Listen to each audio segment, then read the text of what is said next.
Hello again, I'm Ray from the Radio Workshop with another tale of land-based pirate radio from the 60s and 70s.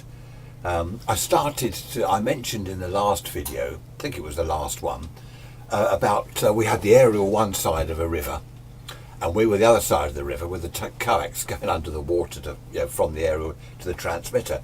I did say I'd elaborate a little bit more on that, and quite a few people have contacted me about that. The point was, we wanted to be as far away from the aerial as possible. Kind of, if someone found the aerial, we were inaccessible, we were unget-atable, untouchable. So we put a lot of thought into it, as usual, sitting in the pub, I don't know, should we do this? Yeah, let's have another beer. We could try that.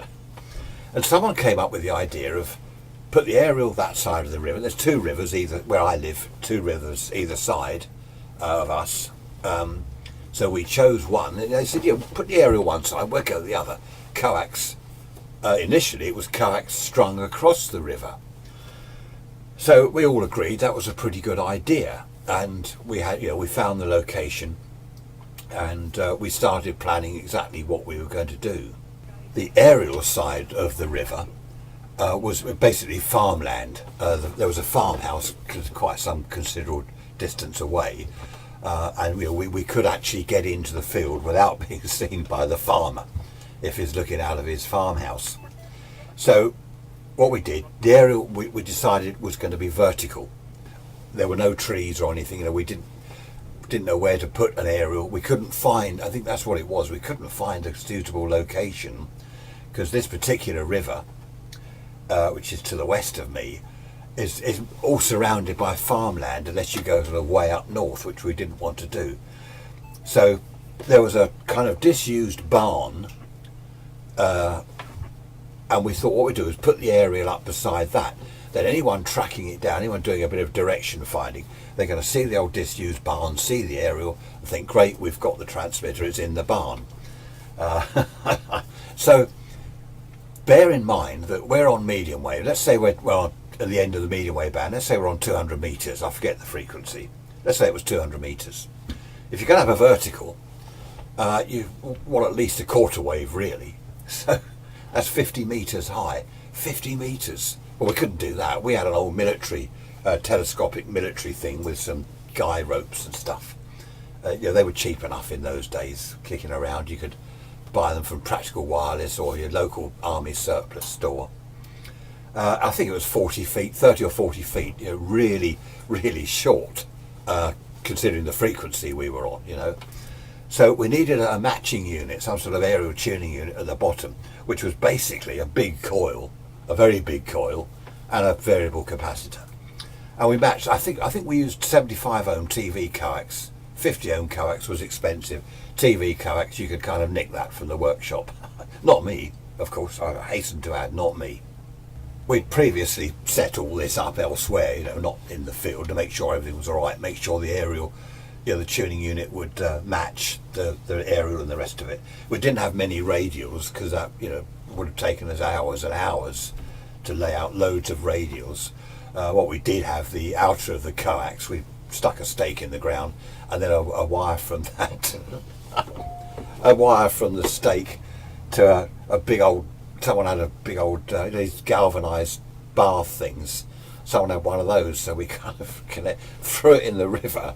That went to the bottom, and that was the kind of, anyway, that was the kind of earth connection. It actually worked extremely well. But anyway, don't worry too much about the technical side. The thing was now to get the coax, because all the time we're sort of looking around in case the farmer's around or anyone else. We had to get the other end of the coax. We'd set all that up across the river. Now all this had been planned, in the past. What we were going to do exactly, we'd even taken a big stone with us, with sort of rope round it. And the idea was you tie the coax to the stone, and then you swing the stone like this. Hey, I'm doing a Magnus Pike again. People have said I look like Magnus Pike. Do you remember him? Anyway, move the light in case I break it. Swing the stone round and round and round, then whoa. So across the river, and the coax is going round your foot like the cartoons. You end up in the river. Anyway, we actually did it first go it went straight across the river to the other side. Didn't knock any of our mates out that were over there waiting for it. No one got bashed on the head. So that bit was successful. And of course then as we slackened it off, it just sort of slowly sank into the river. The tide, quite near to the coast, and when the tide's flowing in or out, it is really fast. But this must have been, I think the tide must have been in. Yeah, it was full up, so it must have been in. And it wasn't sort of flowing either way, so that was okay. So far, so good. So everything was set up. All we had to do then was just check the aerial tuning unit, just adjust that. So the lads the other side of the river fired up the transmitter, stuck out a carrier, and we didn't have anything technical. We just had a little RF sniffer type meter, and we just tuned up the unit for maximum on the meter, maximum RF. Nothing technical, but that was good enough. You know, we checked all this before, and that was good enough. So then we gathered up our bits and pieces. There was a footpath along by the river. Didn't seem to be used by anyone. No one was around, and that went quite a long way to a lane where we'd parked our car. The nearest bridge was a long way away, so you know you couldn't easily cross the river. That was the beauty of the spot that we'd chosen. Anyone finding the aerial, to cross the river, well, you either swim, which I wouldn't advise, or you go a long way to find the bridge. So anyway, we did that. We eventually drove round and ended up at the transmitter site. The aerial was still there. We were pleased to see when we arrived. Everything was set up, and we went on the air at 11 o'clock. Just right, 11 o'clock Sunday morning, medium wave. We were on the air. Look at that, a Strad radio. 1950s, is it? 1940s? I've got to get on with some work in a minute. That one's waiting to be done. Anyway, we're on the air. Everything's going really well.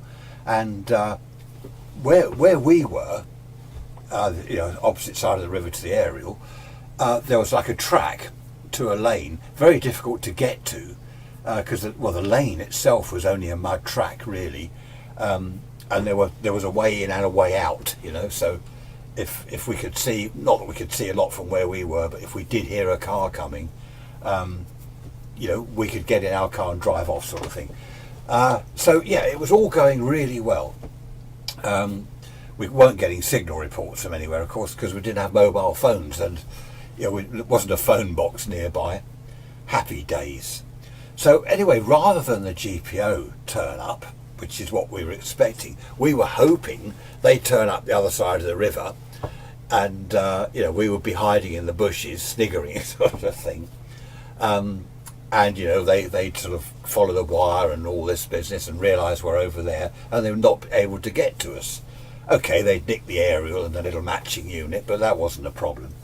But they didn't turn up. Instead, we could only assume it was the farmer. He turned up. We saw him walking towards the aerial across the field, shotgun broken over his arm, in his wellies, his farmer's hat, his wax jacket, typical farmer, and he's walking towards the aerial. So this farmer, he's grabbed the aerial, he's shaking. I don't know why he shook the pole. I don't know what he thought. Perhaps he's going to try and pull it down or something. Only running about 15, 20 watts. You know, no RF burns or anything like that. And at that stage, we switched the gear off anyway. And of course, he couldn't see us. He hadn't at that stage sort of looked around. But he did see the wire in the end, sort of the wire going off towards the river. And he propped his gun up against this old barn and starts pulling the coax like this. Well, we disconnected it from the other end anyway. And you know, I thought we'd just let it go and let him put it across the river. But no, my mate grabbed the end. We're in the bushes, he grabbed the end. He's holding on to it. It was the old TV 75 ohm UHF coax, you know, the thicker stuff in those days. It was pretty strong, you know, you couldn't pull it and snap it. It was pretty strong. So you know, it's coming up out of the water. I'm spying through the bushes. There's some weeds hanging off it. And my mate is pulling it. And eventually my mate stood up. He came out of the bushes. The farmer was stronger than him. This mate of mine's only a little chap. And he's going towards the riverbank, holding on. I was saying, let go, let go. Anyway, he didn't, and he slipped down the riverbank, waist deep in water. as he let go, obviously he let go at some stage as he went down the bank. The farmer who's pulling, he went back onto his back. He wasn't happy. My mate's clambering up the bank. From here down is soaked. He's clambering up the bank, running back to the bushes. The others had we'd grabbed the gear. They grabbed the gear and were already making their way back to the car. There's only us two left. So my mate, he came into the bushes. I'm looking. The farmer's going to grab his gun, a shotgun. So we did a run. We didn't, he didn't shoot it. I thought he was going to sort of blast it into the bushes. We'll get lead shot in our backsides or something. But he didn't. Anyway, we did a runner to the car, and we could hear the farmer shouting, "Rah, rah, rah," all this. Obviously, he got the aerial. He kept that. I don't know. He probably just scrapped it all, but he probably threw it in the river in disgust, along with the old galvanised tin bath thing. I don't suppose he pulled that out. That would have made an ideal photograph. We didn't bother with cameras in those days, with film and all the rest of it. Different these days, of course. But imagine a photo of my mate one side of the river, the farmer the other, the thick coax, tug of war going across the river. My mate goes in the water, the farmer falls flat on his back. Would have been you could have got a few good photographs from that, but there we are. We had various other ideas, like run the coax up the river, a couple of 100 yards and then into the bushes and all this. We didn't ever try that idea again. And also, I suppose the chances were really that the GPO could have turned up our side of the river. We were hoping that they'd see the aerial. If they did turn up at all, they'd see the aerial. Yeah, of course, from our side, thinking about it, you couldn't see it, but there we are. Yeah, it was great fun. As I've said in other videos, the whole point was to keep away from the aerial. Someone finds the aerial, they don't necessarily immediately come across the transmitter, and us, of course. So yeah, there were loads of ideas. That was one of the best ideas.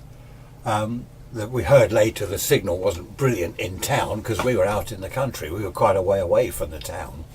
But that was one of the better ideas. And had the farmer not turned up, which was a great shame, we could have perhaps, we could have used that site for several Sundays. I suppose the farmer's going to be around at his field, isn't he? Thinking about it, it's a bit silly. The first thing he'd see is, what's that aerial down the bottom of my field by the river? What's that pole sticking up? There we are. I used to get a lot of enjoyment on Sundays going out in my car and tracking down pirate stations. Living on the south coast of the UK where I am, get your transistor radio, you could do your direction finding. That with the way the ferrite rod is, it'll either be that way or that way. You've got two choices. Well, with the sea behind me, I could sort of, if it's maximum signal there, it's unlikely to be out in the sea, well, unless it's my mate out in his rowing boat. Do you remember that one? So, it was pretty good, and I was able to. There was one Sunday in particular, I tracked, this was out in the country again, I sort of drove along, right, it's that way, head that way, turn right wherever I can because it's now that way. I tracked this transmitter down this country lane, and I don't know, they must have seen me coming or something. I parked the car, sort of, as I drove past, massive signal, overloaded the front end of the transistor radio, so I parked, walked back, found the transmitter in a field. Marie Celeste, there's no one there. No one in sight. I'll tell you about that one another time. Anyway, thanks for watching. I hope I haven't bored you too much. Bye bye for now.